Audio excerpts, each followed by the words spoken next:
I would blend into what my dad wanted me to be, and in the streets I'm a different person. So I've always had that capability. I can shapeshift in different rooms. I think I've always been a weirdo in the sense of always stood out. Conversations at home, something that keeps ringing in my head. Yeah. My mom says, eagles fly alone. I felt peer pressure peaks for me when there was a point of time where I wanted to be outside, but my mum would say, you can't go out.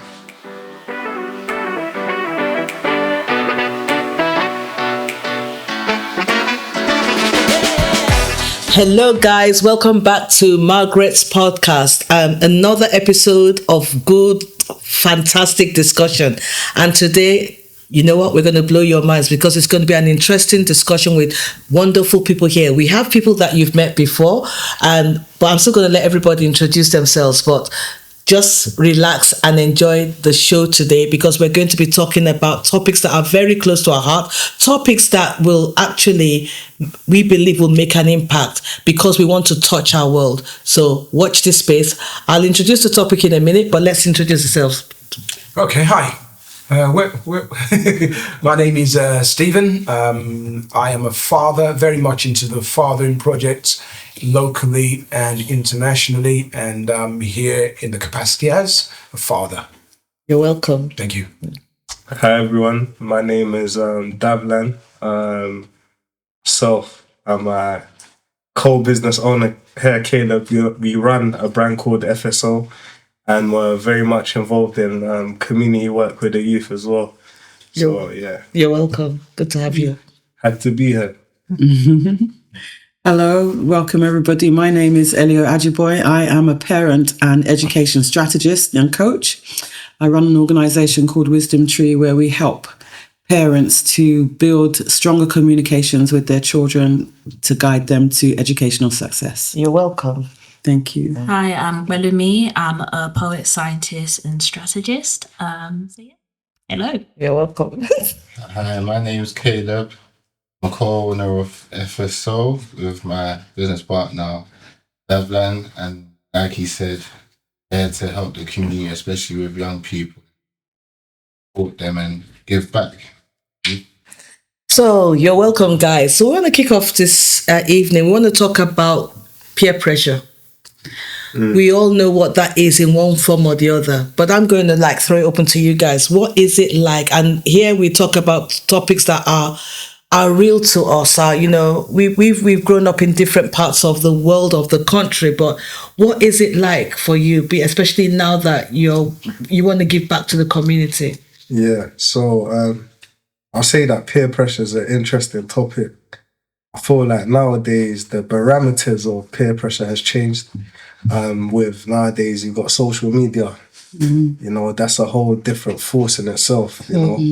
I grew up in an era where that was just about formatting and starting to take a hold on the youth. Nowadays you've got basically a load of people that haven't fully discovered who they are, that are open to so much influences on the internet. And, that kind of... But don't you think whether social media or not, that is still part of our makeup as a young person, that peer pressure has always been there, whether there's social media or not. So looking at it from that aspect. It's always been there, but I feel like now there's no respite. There is no respite. As soon as you open up your phone and you log into your apps or whatever, it's there in your face. Whatever's going on, you're open to so much more influences if you think about it. Just from this device. It's not like you have a break when you go home.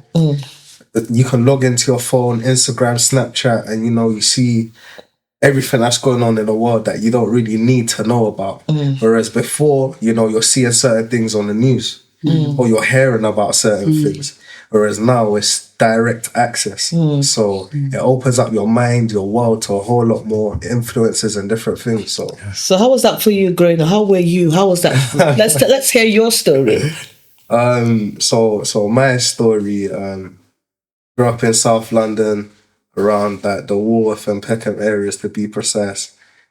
So very much notorious, not just in South London, but the whole of London.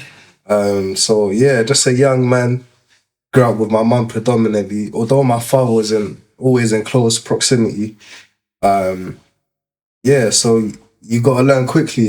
Yeah, it's a very quick environment full of different shapeshifters. Wow. So you either have to adapt, or unfortunately you become victim of other things. And from a young age, I decided I didn't want to be a victim. So you gotta learn quickly. Victim. Yeah. Decided. Yeah. That is interesting. Caleb, what's your...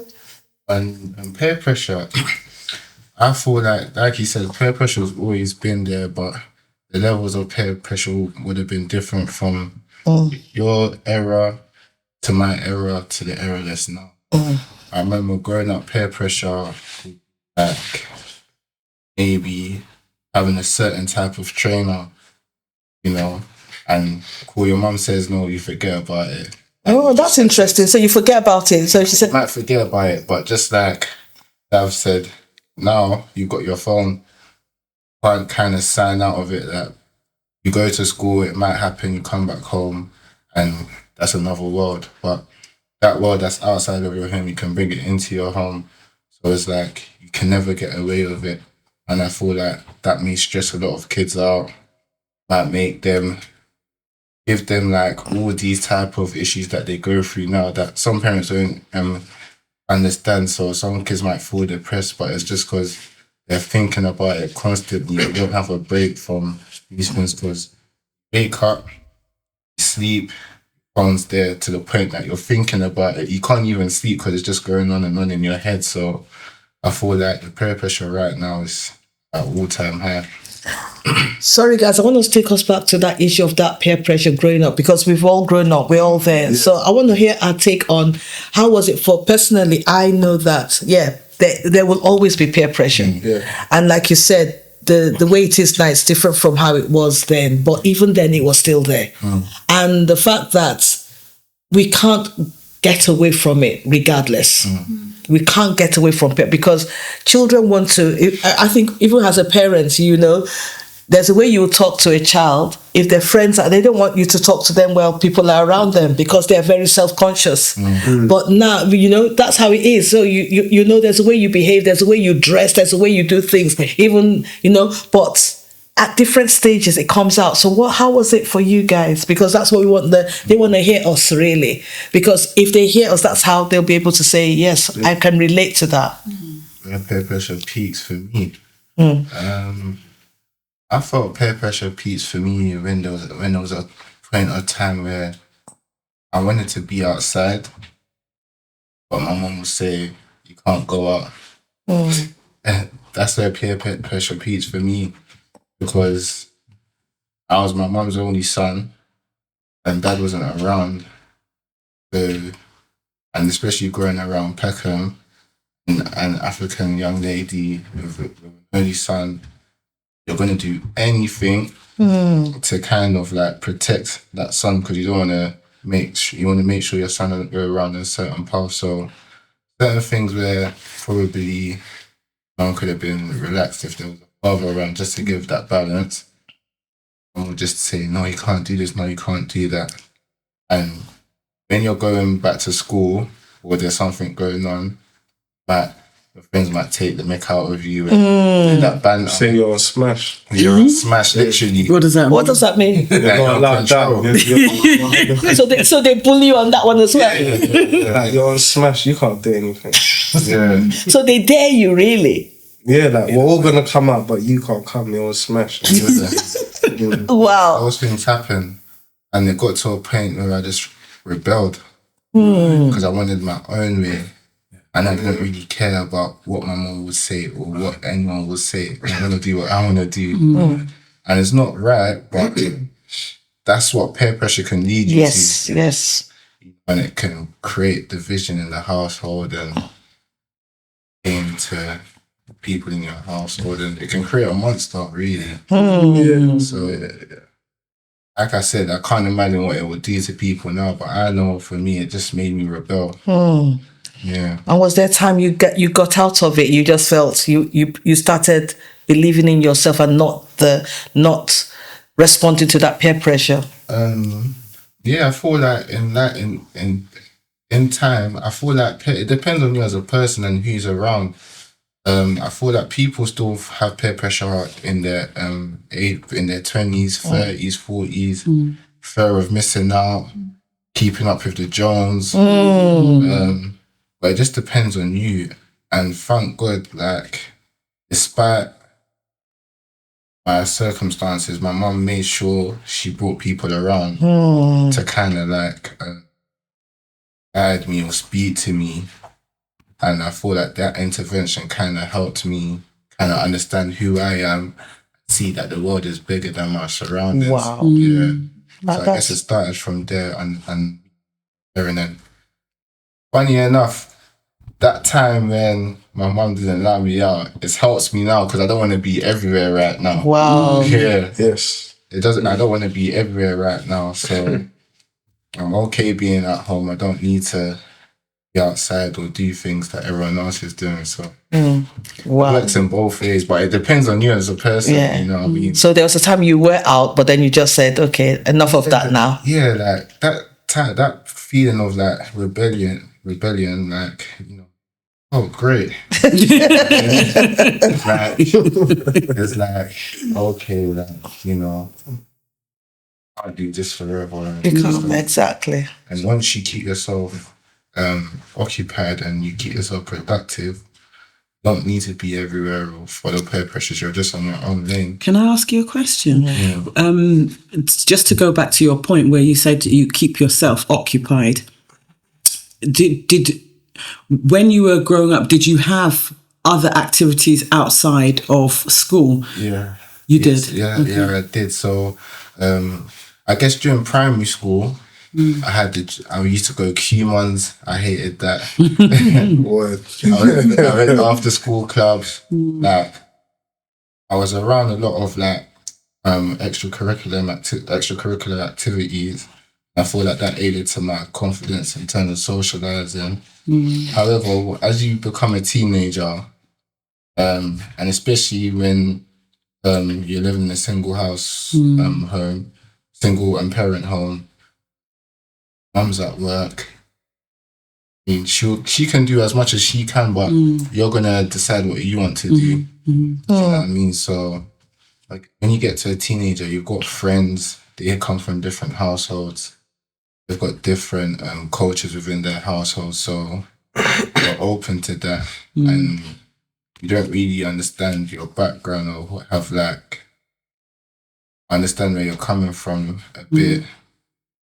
Might be able to fall into those traps and follow other people. So Wow, I'm just curious to find out from the younger ones. You're talking about that peer pressure time.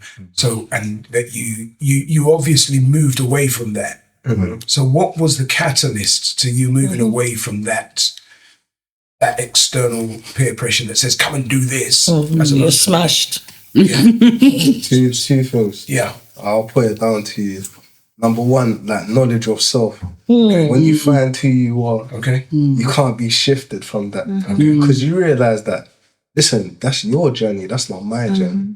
I got my own things to do and my own path or whatever to chase, you know. So what you're doing may not always align with mine. So that that eliminates peer pressure. Because I understand that me and you are different. Self-discovery. Yeah. Okay.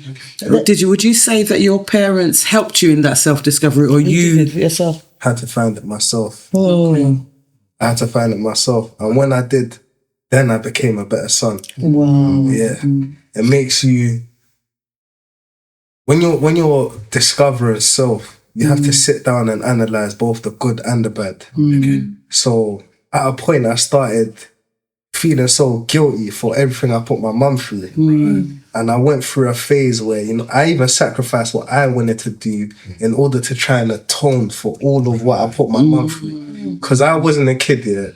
We'll get to my story later, but my trouble never started in secondary school. I was extremely naughty from primary school to the point where they were trying to figure out like what's going on with this kid. Like, I was one of them guys that's so talented, but they don't know how to align it. And I didn't either. You're just a kid, but yeah. Wow. Well, you said that let's go to that story. I think that's an important thing because that will help us actually understand your journey to self-discovery. So, what is that story? Okay, so do you still want to talk about the pressure or just particularly just the stories? Because that will lead to the end. Okay. So for me, I'll say that my discovery of self started like just after secondary school. I remember as I was leaving secondary school, I had a very like impactful conversation with my head of year at the time. And he said something that stuck with me forever. He said, listen, you think that these people that you're with right now are going to be your friends forever, but that's not the case. He said, you all have different journeys. And I see something in you that I wish you were seeing yourself. And you'll realize 2-3 years from now that this is not life. Like, whatever you think is life is not. And I find it so funny because nowadays I look at young people and I can see them behaving in a certain way, and it just makes me laugh. Like, you don't even know what you're doing. You literally don't know what you're doing. And maybe if they have somebody that said the same thing to them, do you think they'll listen? Depends on the person. So someone, it's just like the typical saying, you could take someone to the world, but you can't force them to drink. People change at their appointed time. You understand? Why is it that there's people coming from the most deprived, depressing backgrounds that manage to make something of themselves, and then you have people that have it all, have access to all of the resources and turn out to be nothing? Don't you find that baffling? I do. Yeah, I do. I'm curious. Thanks for sharing. Curious to hear what Dr. Benjamin has that in terms of peer group, how you navigated that as well. It's very interesting because I was sitting here thinking, did I go through peer pressure? And I'm sure like peer pressure never disappears, but again, like what's being said, it depends on the individual. I think I've always been a weirdo in the sense of always stood out. I think we've heard on different podcast episodes parts of my story coming here when I was 5. I always stood out. And I think conversations at home, something that keeps ringing in my head. My mom says, eagles fly alone. Eagles fly alone. And there are moments like growing up, you guys spoke about Peckham. I grew up in Hackney. There were different pressures, different things coming from different angles. I remember there was a time going to school. I know my school shoes were worn, so my mum was like, "Oh, just wear your brother's like old shoes," and they were like these box, those box like school shoes, like from Shoe Zone or something like that. And I remember wearing it that day, and people just like teasing me, "Oh, tissue box shoes," like just picking on me. But I don't know. By that time at secondary school, I don't know what it was about my mindset. Maybe because I dealt with that and pushed through that through primary school. It hurt on the inside, but I was just like, you can't let them see you, like, falter. And then the next day, or when I got home that evening, my mom got me kickers, and I'd never had kickers. Like, again, I was used to being different. I was used to not having the shoes that were on trend or the Just Do It bag or anything like that. I just sort of like accepted, okay, this is what I have, but I'm here, I'm in school to learn, to make the most of all the opportunities that have been given to me. But I think that also showed me an aspect of human nature as well, because the same people who were picking on me that day, the day after, when I was wearing the newest kickers with the thicker laces that no one else had, they were like, "Oh my gosh, you have," and I'm like, wait a minute. In my head, I was like, wait a minute. You guys were picking on me like the day before. They just showed me how quickly people could switch and like how superficial it all was. So for me, like seeing elements of that. Even as a young child, because not every child can see that. They want to have that because they've been deprived.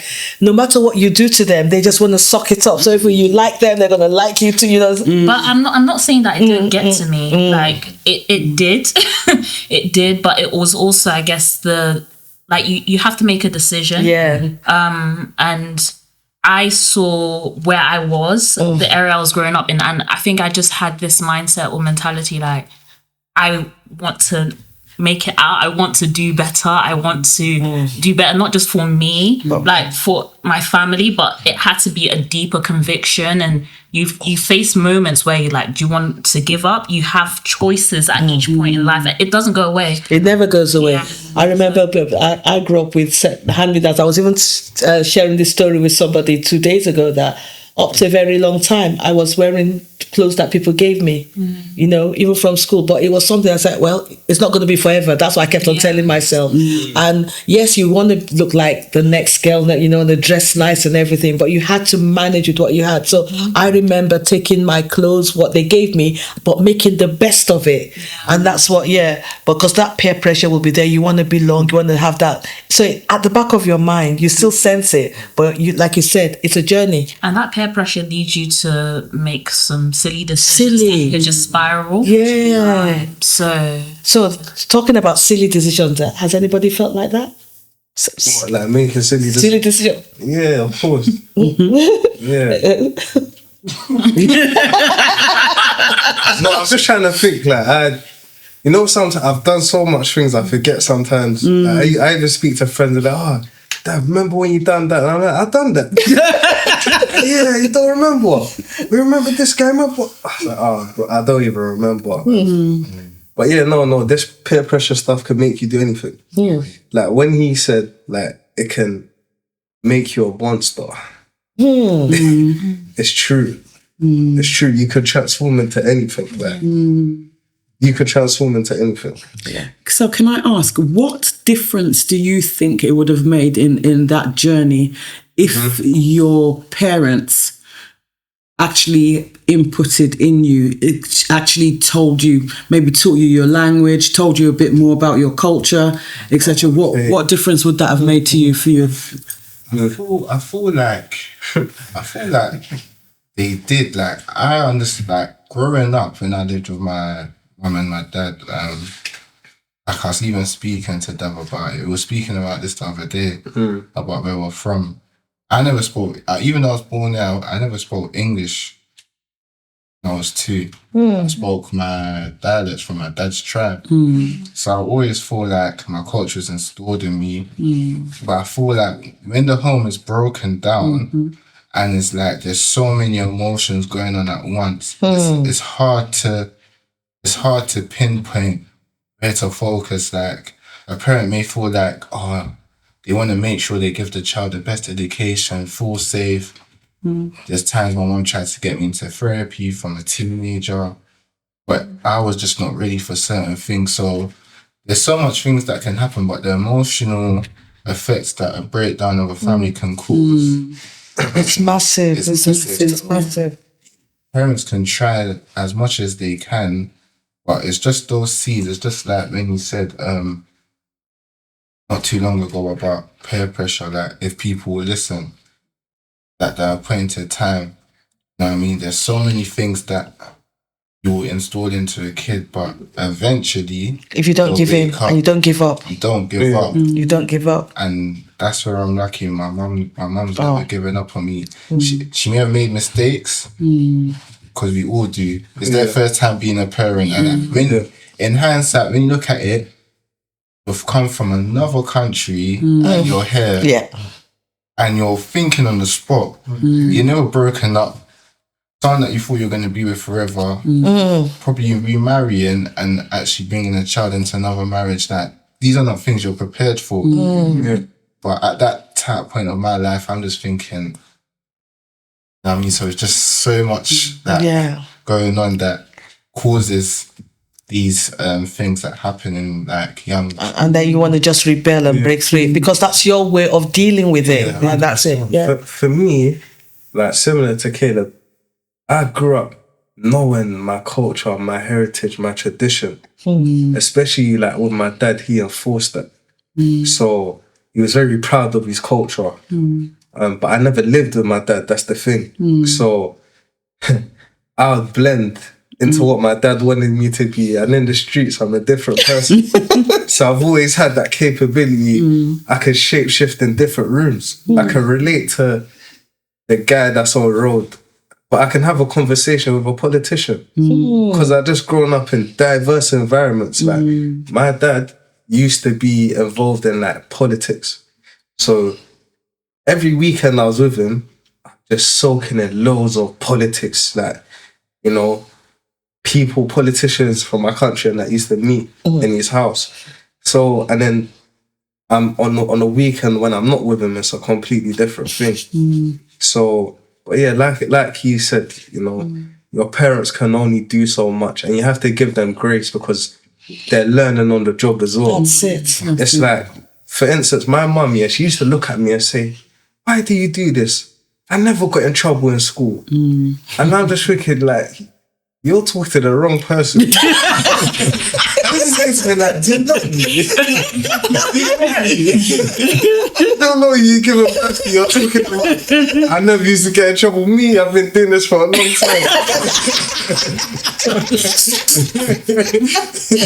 And there was just that element, yeah, for a long time that she never understood me. Like, she couldn't get it. Like, why would you go out in the streets and do this? I'm so peaceful.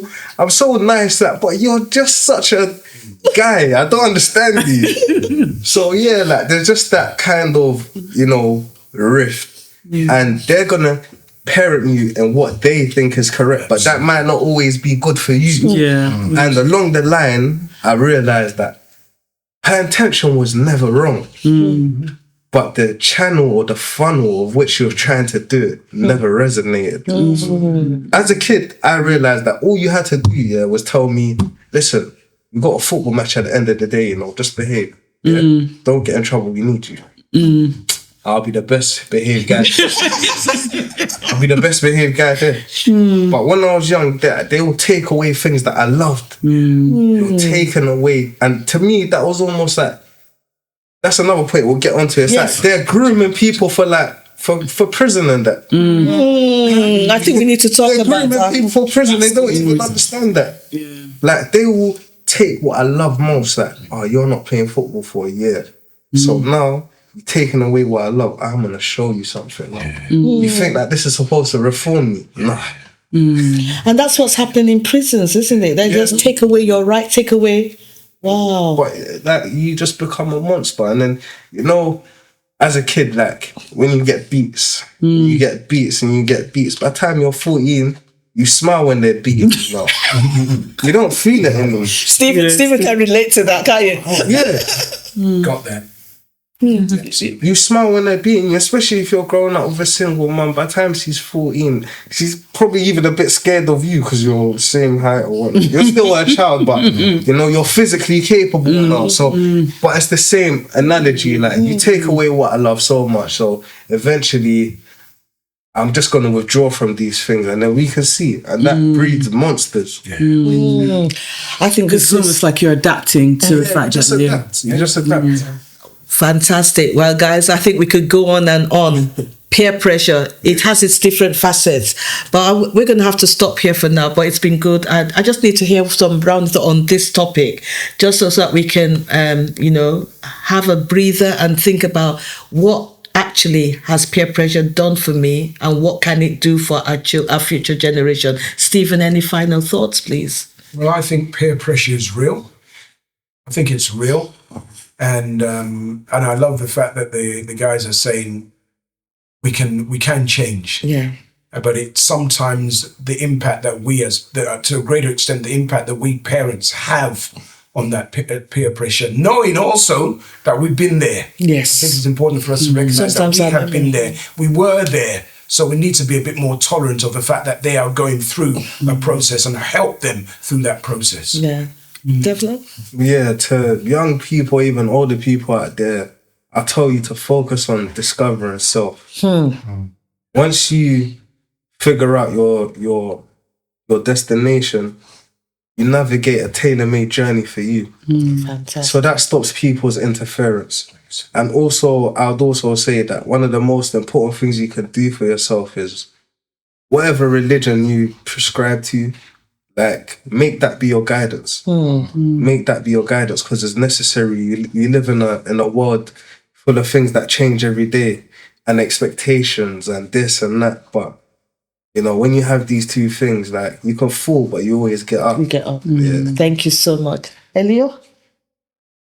I would say, based on everything that I've heard, because you know I'm always about the parents, is to have that paradigm shift. You know that even myself, I've shared that I've stopped saying to my daughter, "Back in my day," blah blah blah, because there is no correlation. They can't empathize. So you have to have that paradigm shift.